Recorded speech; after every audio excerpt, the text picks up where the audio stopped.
Hey everybody, it's Doug from Wisconsin here.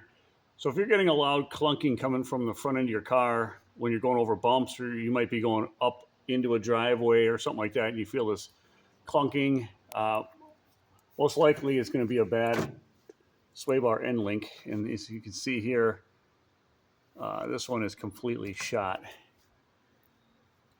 You can see actually inside of the bushing's completely gone. The bearings are shot.